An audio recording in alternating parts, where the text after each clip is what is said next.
There we go. Hey, welcome to the first reboot of the Kid Ministry Collective show on I can't say CM Connect anymore.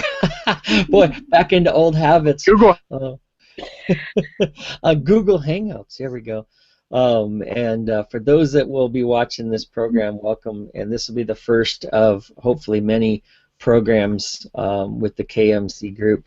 And today's episode is just to kind of introduce our team, part of our team. We're going to have kind of an afternoon team and an evening team because we'll be running these programs both at night and during the day. And this afternoon I'm joined by Sarah and Dave, and I'm going to let them introduce themselves in a second. And we'll look forward to getting to know the other gang later on tonight at 9 o'clock.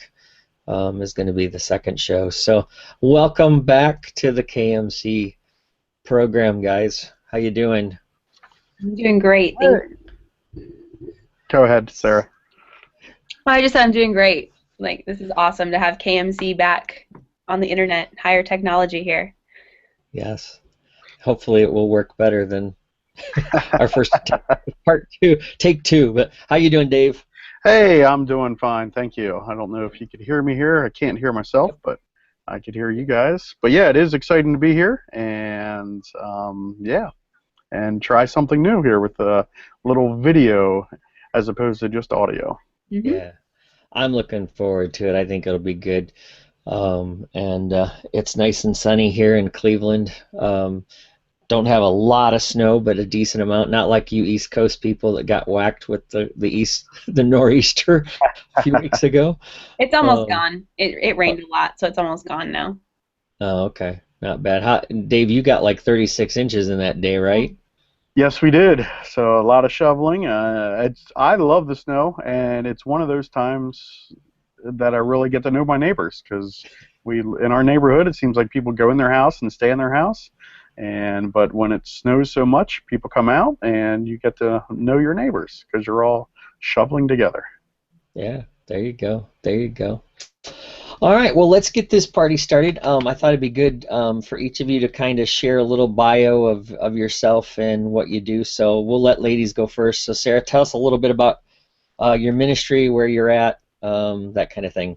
Awesome. So my name is Sarah, obviously, and I am the children's director, children's pastor here in New Hampshire. So it is pretty cold. There are people that live up here in the Northeast, contrary to popular belief. And I've been in full-time ministry at this church for about 3.5 years now.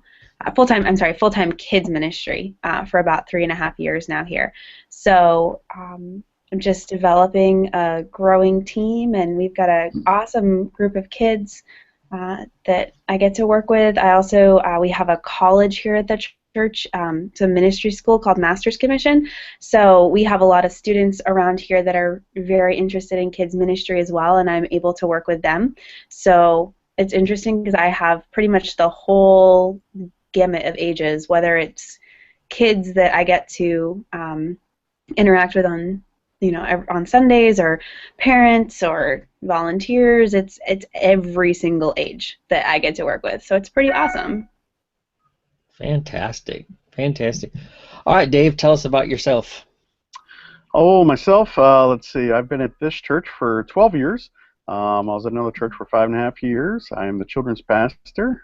Absolutely love it here. There's a church that my wife and I attended when we were in college, so it was nice to be able to come back here. And yeah, it's a lot of fun. I love having my family involved in the ministry with me, and not just because we need more volunteers, but just because it's so fun working with them every week and things. So my oldest son, who is a junior in high school, he's been prophesied over that he's going to be a children's pastor. So it's neat to be able to give him some more and more things, just as he continues to get older. And, he's going down to the Orange Conference with me this year. And so, yeah, just a lot of fun. Fantastic. Well, that is great. And I serve in Cleveland, Ohio, just outside of Cleveland, I should say, east side. Been here for just starting 3 years now. and I've been in ministry, kid ministry, for 28, 29 years now. You're old. Yeah, I know. Don't remind me. Don't remind me. That's why I hang out with people like Sarah, because she keeps me young. So, gets that young wisdom thing going. So anyway, and so yeah, and my youngest is 18. So that really makes me feel old. I shouldn't have said that. So uh, anyway, so yeah, I'm looking forward to leading the team, and like I said, this first episode is just to get our community familiar with us and what we're going to do here on the KM, preview of future shows that we're working on, and I think people are going to get a blessing on this. The nice part is, guys, we've got the video, we've got people can watch it live, and then we'll have the podcast format that people can just listen to the audio if they want to. So I'm pretty excited about the ways that people can connect with us. Plus, the Facebook group, we're going to continue to have dialogue from the shows put on there, and also get ideas for future shows on there. So, well, let me ask the first question of this episode, is what inspires you most about leading and serving in kid ministry? So, Dave, I'll go to you first. Okay. I had trouble narrowing it down to the most. That kind of says one thing. Excuse me. Kind of came up with three things. Number one, I love seeing leaders use their gifts, especially when you could find something that is a little bit different than the typical, teach or, hall monitor or something like that. But when somebody, just discovers their gifts, whether it be acting, whether it be some kind of tech piece, whether it be decorating, I love seeing leaders being able to, kind of have that aha moment, like, oh, I can use my gifts. I am created for a purpose. I can be used. That's one of the biggest things. As far as with the kids, I love seeing kids get it when they kind of have their own aha moment, just like what we're talking about on a Sunday morning matters. Just throughout their week at school or on the soccer team, just where they're able to come back with a story about, hey, we learned this on Sunday and I was able to apply it, or, I thought of it when I was going through this situation at school. That's a big thing.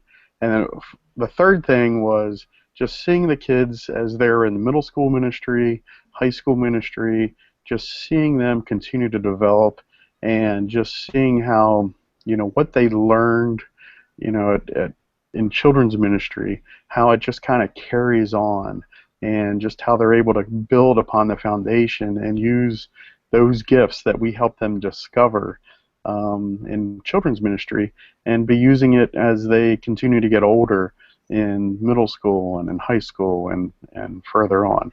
So those are probably the three things that really kind of, stir my fire and just kind of really get me excited for ministry. Awesome. Sarah, what about you? What inspires you in serving and leading in kids ministry? Well, I'm going to try and not completely echo Dave, but I had some things written down, so I'll share those. I really, for me, being able to empower leaders, no matter what their age, I have a large group of youth leaders, so that's always an interesting dynamic, but some of them are just some of the things that they're so passionate about. It's great to be able to encourage them to use those skills in kids ministry.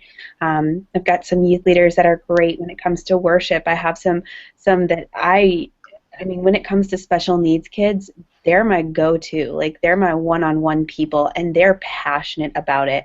And when you've got somebody that's passionate about doing something, even though it might be a little strange or odd, I just love being able to push them in that direction and say, you know what, you go learn all you can about this, this particular special need, and you let me know, what you learn. And so, and with our youth, it's a little different because they're still in school, and so in some cases they might have more time than adults, and in other cases they don't.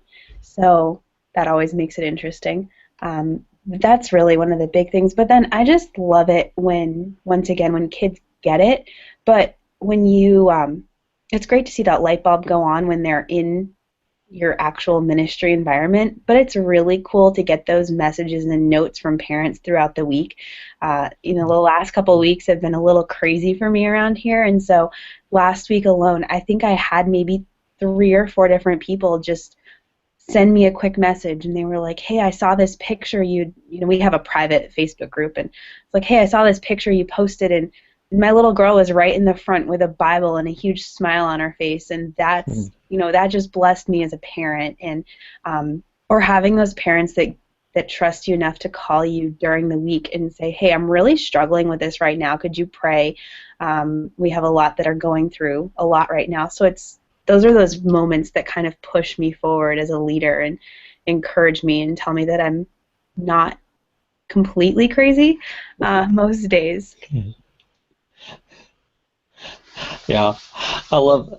Yeah, you guys, that's some really good stuff, and I really can't add because a lot of what you said is what my heart is. I mean, that's what got me started in kids ministry, is seeing obviously the light come on in a child's eyes when they realize that Jesus is their Savior. I mean, that's what keeps me going.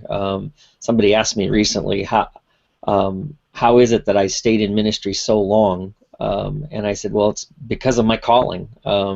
This is my passion. This is the only thing that I could picture myself doing right now with my life, that's what really keeps me going. And then I think the other thing that inspires me is I've come to that place now where I see myself transitioning to being more of a leader of leaders and a mentor to others and challenging others. And that's, Sarah, I like what you guys are doing up there, and at some point we'll have to do another program about what you do with the young people and the program that you're doing, because I think that's something that a lot of us that have been veterans in children's ministry for a while need to start considering, is how can we develop and start more interns and mentors, kind of things. So good stuff. Well, what's one thing that you've learned recently that has improved your leadership or changed your leadership? Sarah, what about you? Well, I think my one thing is something that I've known for a while but never really thought about it in a children's ministry sense, is that people want ownership. And just because somebody is a volunteer, they're not in a paid position, that doesn't mean that you can't give them ownership over something or a particular area. One of my biggest problems is the fact that I think, well, I get paid for this, so I should be the one that does it. And not necessarily that I'm the best person to do whatever that thing is, but that's just how I think. And so really shifting that thought and taking those moms that say, "Hey, I have a couple hours in the morning, what can I help you with?" And I'll be like, "Well, this room really needs to be organized, so you're great at that, come and do that." But really giving somebody ownership over a particular area. And something somebody said to me was, "Well, you might be paid, but that means that you're being paid to make sure it gets done, not necessarily do it yourself." Mm. So that's something that's not necessarily something new in that I've learned, but it's something that I'm really realizing what it means. That's good stuff. All right, Dave, what do you think? What's something that you've learned recently that has improved or changed your leadership style? Yeah, I mean, once again, I mean, those are great things, and I could echo her statements. One of the biggest things for me, just to kind of build on top of that, is I'd say 2 things. The big ask, I could be very, kind of as Sarah was saying, I'm the one getting paid, so I should be able to do it.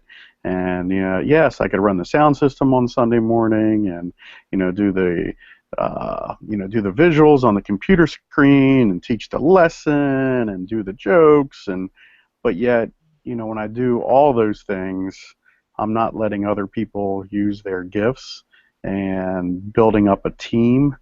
So one of the big lessons that I'm trying to learn is just having that big ask, not being afraid to ask people to do something.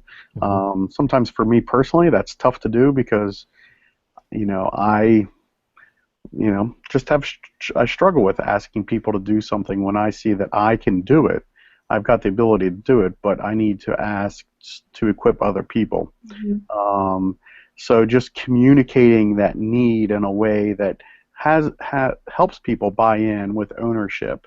And the one thing that's helping me do that is through storytelling and just kind of stating, the purpose of why we need somebody on that tech, or to do the visuals, how important that is to the overall big scheme of the morning or of the, purpose of children's ministry, and just being able to communicate that effectively in a way that is short and compact, but, really, packs a relative, has a relative impact, a truthful one, but really kind of captures, someone's attention and the purpose of it, and really, helps them own the ministry per se. Excellent, excellent.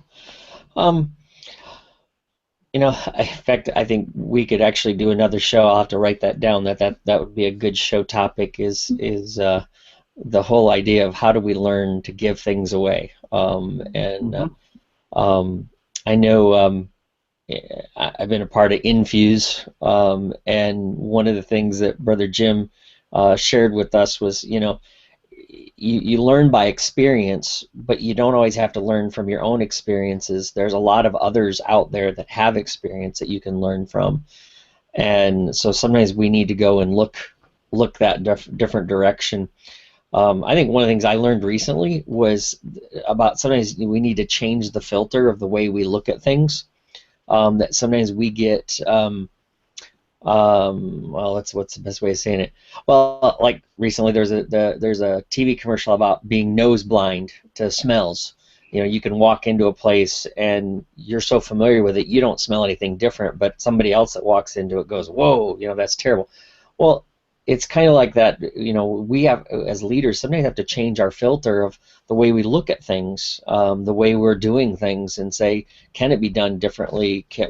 How could it be done differently? How could it be done better? And not necessarily to go out and find what somebody else is doing and copy it, but just to change your own view of what you're doing and saying, how can this be, a better way of ministry? And that was really an impactful question of how often do I change my lens? How often do I change my perspective so I can try to see things a little bit differently as a leader? I thought that was a really good, thoughtful statement. Somebody challenged me with as well. So, one of the next things that I wanted to do is I love reading. Leaders are learners, and so I'm a book reader all the time, and so thought it'd be fun to ask about what books are influencing you. So before you steal mine, I'm jumping in. I even brought mine with me. I brought mine too, so be careful. Oh no, I didn't bring mine. So first one is this one called Grace Walk. And Steve McVeigh. This was a book I read a number of years ago that just really challenged my view of grace and of letting go of past hurts and challenges. And I know a lot of us in ministry go through a lot of tough stuff, and so this book has been huge in my life as just a freeing way of thinking, challenging my thinking about my own view of grace and living the Christian life. And it's a real simple read. It doesn't take long at all. But that's a good one. And then I have to give a shout out to one of my mentors, and that's Stretch by Jim Weidman. I think this needs to be on every kidmin's shelf. You got to take your team through it, read it, reread it. My copy, actually this is my second copy because I've been beating up the first one so much. I thought, all right, I need a fresh one, so I got a fresh copy. I'm actually by the way, I'm going to do a giveaway of, I've got an extra copy of this, brand new, that I will mail to somebody. So whoever watches this show and messages me on Twitter at PT Bump and direct, just message me and said, I watched the KMC show, I want Stretch. First person that messages me that gets the book. So we'll see who gets that one, and we'll have to share that next show. So those are my two books. It was hard picking. I don't know about you guys, but that was hard to pick two. So we may have to reoccur, share more books. I agree. Definitely. Because there's a lot more that I could have picked, but those are two that just jumped out at me. So Sarah, I'll let you go first. Okay, it's really hard once again. I actually have 3 books in front of me. I'd picked 2, and then I saw one on my desk, and I was like, oh, it's so good. So this one it's called The New Breed, Equipping the 21st Century Volunteer. And I actually picked this up when I was at CPC a couple of weeks ago. It just jumped off the shelf at me. I didn't even read the back. I was like, I'm just going to grab that book. So it's great just talking about volunteers and how they've changed over the last 10 years. I honestly have not finished reading this book, so... So you'll have to give us a book report later then. Yeah, I'll give you a book report later. But I already talked to my pastor, and I was like, I'm pretty sure that our entire staff just needs to read this book, because volunteers have changed a lot over the last 5, 10, 20 years. And it just talks about recruiting and training and managing and all of that. So that's one of them. And then my other book, this is where the toss-up comes, okay? I'm going to go with this one. It's Holy Kids, right here. It's a Lifeway Publishing. It's really neat because this book is a really super bright. I'll show you some of the inside. It's just a super bright, colorful, kind of looks like a magazine. But for kids ministry, it's great because it goes through the characteristics of a child at different ages, so spiritually, emotionally, socially. But then it also talks about environments for learning. It talks about creative approaches to learning. It's just it's the whole child sort of thing. In this book, I have sticky notes all throughout it where I've written notes and just different ideas for things. And it's helpful for me because it's a super easy read. It's not even really a read, actually. It's more of just kind of a glance through. But those are my 2 books for the day. Should we let her share the third one, Dave? Sure, why not? Okay, all right. Go for it. Share the third one. I want to know, because you got my curiosity now. This is another Kidman book. It's super simple. It's children's ministry that works. Really good. Brother Jim has some stuff in it. Sue Miller, a lot of those, Mary Rice Hopkins, a lot of people that have been around for a really long time. Just like you, Dom. Sorry, you can dish it too, so I just figured I'd throw that out there. But it's great because it just talks about, building a leadership team and liability in children's ministry and volunteers and music, and also it's just all over. I like books that are the whole package. Good stuff. I like that. All right, Dave. Well, first of all, this is getting expensive. So out of the 2 books that you recommended, Tom, and the 3 that Sarah did, I have 3 of them, but I didn't have 2 that Sarah recommended, so I already ordered them off Amazon. And so they'll be here Monday. So. Well, I hope you like them as much as I did. So this is, like I said, it gets expensive. So, but seriously, I already did order them off Amazon as we were talking. So, for me, I didn't bring the props, so I apologize. They're on my shelf somewhere and things like that. And these books have been around for a while. One, Gary Thomas is one of them. He's the author of Spiritual Pathways. Just talks about how everybody, gets close to God through different things. It was a really good read for me to discover that I'm a naturalist. I meet God best, outdoors in nature, whether it be at the beach, in the woods, but it was really good for me. I already kind of knew that, but it was good for me to read that people really get closer to God when they're an activist. For me, that's totally opposite me. But when people are really, on fire and protesting or doing things for God, for some of these wonderful causes, that's how they get closer to God. And I never saw that before, or never realized that. So that was one that was a really good read. The other one's been around for a while also, by Andy Stanley, called Choosing to Cheat. Just talks about basically you're going to have to cheat something. There's always going to be work on your desk to get done. And you could either choose to cheat the work, or you could choose to cheat from your family time. That there's no way that you're ever going to have all your work done, and so you have to choose to cheat the work sometimes and leave some things unfinished, and to make sure that you really spend time with your family. So that was a really good read for me, just as I have a perfectionist mentality for some things, and realizing that I do need to leave some things on the table unfinished, or sometimes good enough is good enough, and things like that. So those would be the two that really, helped me. So. Cool. Nice. Good stuff. Yeah, I'm not as fast in multitasking as Dave is, but I will order those other books because I need to. I need to add them to my book pile. I've got a pile. I've got a couple other books on my desk that they're in my book pile, but I'll share those later. I can't tell you about them because I haven't read them yet, but they're on the to-do list, so that'll work. All right, well, final question is, what are you excited about in your ministry right now? What most excites you about where you are and what you're doing locally? So, Sarah, how about you? Oh, this one's so hard for me.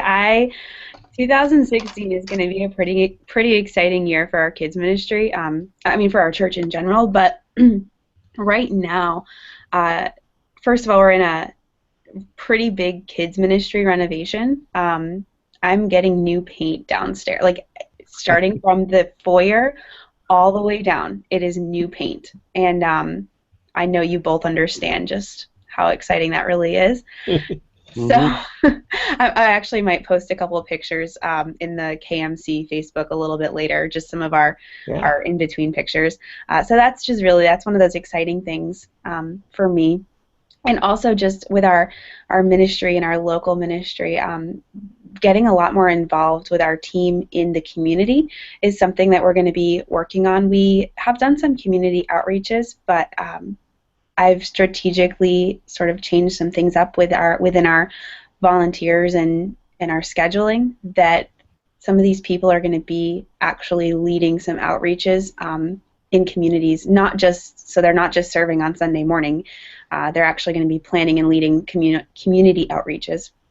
So that's a pretty exciting thing. And then I'm going to be working on some Kidmin curriculum. I finally, after almost 4 years, I feel like I have my team where I can, I feel like I don't have to be there every single Sunday, which is going to really help me. So I'm going to be writing some curriculum this year. So I don't want to give too much away from there, but that's what we're working on here. Cool. Well, we'll have to get some updates down the road. Yeah. For sure. All right, Dave, what are you most excited about there in Mechanicsburg? Well, before I start that, I want to apologize on my end. I keep dropping in and out, so I apologize if that is showing up and things like that.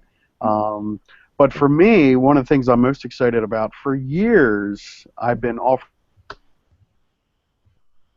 Uh-oh. Oh, now I think he really left. Yeah. He was so excited that he can't control himself. There he is. There he is. Nope. So I apologize. I don't know why that's happening. That was the first time it was actually bad, though. Yeah, that was the first time I noticed you disappeared. For me, for years I've been offering to do assemblies at schools, and I do some assemblies at one school in particular, a couple others. And these are character development series like honesty, integrity, friendship, things like that. But it hasn't really gotten any traction at some other schools or districts. And this year I decided, okay, I will do it through my balloon business. I have a balloon business because I twist a lot of balloons and decorate with balloons, as opposed to through the church saying I'll come for free and do this assembly. Instead, I'll just put out through my balloon business and put a price tag on it. And lo and behold, some schools now, I've got some assemblies lined up. Same exact assembly that I was going to be doing for free, but now they're paying me to come to do the assembly because it's not through the church per se, I think, anyway, but it's through my balloon business. So I'm really excited with that because the biggest thing is it's not just, I can't bring the Bible into the school, into the public school, and I know that, but the exciting thing is when kids from my church see me on stage and talking about friendship or honesty or things like that, they're able then to evangelize to their friends. They're able to say, hey, he's my pastor. I see him at church, or things like that. So just by me being there and helping the school do an assembly, it empowers the kids that I know and that know me to be able to talk to their friends about church, about faith, and about these things that I can't from the stage, but it equips them a little bit better. So I'm excited about that. You know, definitely, and I'm also excited in some ways, you know, to have a little income come from it, because my son is looking at colleges and things like that. Another children's pastor told me that, you know, maybe that is God's way of, you know, just blessing me and our family, you know, by doing that, that now, you know, we have a little bit of money. It's not a lot, but a little bit of money, as opposed to doing it for free. So excited for that and the opportunity. We've got a couple lined up for this spring. So that is awesome, and I love hearing that. I'm getting bells in my ear. Oh, sorry, that was probably me. Got a phone call. Oh, gotta love technology. So, It's so much fun. On a Mac, you know, it's connected to my computer, Everything. to my iPad, to my phone, everything. I know. I have things going all over the house, and it drives my family crazy. Makes them think I'm all over the house, which is good. Keeps my kids in line. They think I'm everywhere. So, well, that's awesome, guys. I love hearing what God's doing around in our KidMin community, and that's what the KMC is all about. I'll just share one thing. I think one of the things I'm most excited about right now is we're going to try a couple new things here at our church, and one is a family VBS. We decided to step away from the traditional one for a year, and we're going to do a 3-day, 3-evening program with food and fun and craziness and a way to connect. Instead of just having parents drop their kids off, we want them to come together with their families, have some food, have some fun, hear a great program, and we're hoping that this launches our family ministry strategy this summer, to really show people that we've got a path of discipleship that we want to take them on, and you know, so it's something that we're pretty excited about as we plan and continue to pray through. You know, we still have our other traditional things of a performing arts camp and a soccer camp and stuff, but I'm really most excited about the family thing because I had a mom come up to me last year at Bible school, and she at first looked real serious, and she's like, I need to talk to you, and I was like, oh no, what did I do? She didn't like an object lesson I did, or so I did some pretty wild stuff up on stage, and I didn't want the kids to go home and repeat it or something, and so I just had all these visions playing through my head really fast of I was in big trouble, and instead she was like, so when do we get to do this? And I'm like, excuse me, ma'am? And she's like, well, I want to do this with my kids. I keep hearing, you know, they come home and they just talk the whole way home about how much they're learning and how much fun they're having, and they're singing the songs. And she said, I want to do it with them. And I looked her in the eye and said, next summer. And so I'm really most excited about just watching and seeing what God does by bringing families together. So it ought to be interesting for sure. And so, you know, we'll keep the KMC. I'm looking for ideas, so hopefully those that are watching, if you've done a family VBS before, I don't want to reinvent the wheel, so I'll post that question in the forum. Yeah. I have, so we'll have to chat. Ah, there we go. All right. Yeses, they're fun. Cool, because I'm looking at doing something different. So. Yeah, any evening like that. I mean, that's one of the things that I've made a commitment that Any special events we have. I'm not doing just children's events anymore at church. We get them Sunday mornings, just them, and I really want the families to be there to have an experience together, because families are so busy running to soccer, to this, to that, where their kids are still off in their area and parents are watching, or different things like that, and there's very little time where families are actually together, even just playing together in the gym, an open gym night, where they're able just to run around. So to be able to do that, and it takes less people to organize the event, because the parents can be helping with the craft or making that, if they're doing it together as a family and things. So. See, there's another show. There's another show right there. How are we really partnering with families, and how are we really engaging in our programming and our planning? Because we talk about it. A lot of children's ministry people I know talk about, we're family friendly, we're doing this, but yet it still seems like a lot of us are still stuck on the drop off model, and so that'll be a good show, guys. We'll have to do that one again. We'll have to think about that one. I'll add that to the list of show ideas. So, well, cool. Well, this has been a fun and eventful first episode of the Kid Ministry Collective Live, and I'm looking forward to doing this again with you guys. And like I said, we'll see where it goes from here, what God does from here. And if you're watching, hopefully you'll connect up with us, make a comment that you watched the show on the Facebook group. If you're not part of the Facebook group, join it, and we'd love to have you part of our KMC community, and we'll look forward to doing this again real soon. So thanks, guys, for your time, and I will talk to you again real soon. So we'll sign off for now. Sounds good. Great. Yeah. Have a great weekend. All right. See y'all later. Bye. Bye-bye.